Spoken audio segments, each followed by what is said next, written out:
Hello everyone. Tamarind புளிப்பு இதை நம்ம ரெகுலராக யூஸ் பண்ணுறோம். இது அதிக அளவில் யூஸ் பண்ணால் என்ன ஆகுன்றதை பார்ப்போம். ஸோ முக்கியமாக வந்து டேமரிண்டுக்கு ஒரு ஆன்டி ஆக்சிடென்ட் எஃபெக்ட் இருக்கிறனால செல் டெத்தை வந்து காப்பாற்றும். Anti inflammatory anti bacterial effect இருக்கிறனால இது செல்லை வந்து ஹெல்த்தியாக பார்த்துக்கும். ஸோ ஃபைபர்ஸ் அதிகமாக இருக்கிறதுனால லாக்ஸேட்டிவ் எஃபெக்ட் கான்ஸ்டிபேஷனை வந்து ரிலீவ் பண்ணும்.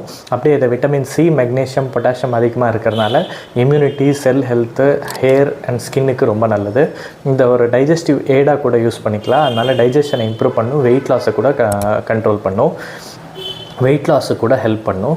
ஸோ அதோட இதை அதிக அளவில் எடுக்கிறவங்களுக்கு என்னென்ன சைடு எஃபெக்ட் வரும்னா, முக்கியமாக வந்து அசிடிக் நேச்சர் இருக்கிறதுனால gastritis, gastric ulcer, reflex problem, IPS இருக்கிறவங்க இதை உங்கள் டாக்டரை கன்சல்ட் பண்ணிவிட்டு அப்புறமா எடுத்துக்கிறது ரொம்ப நல்லது.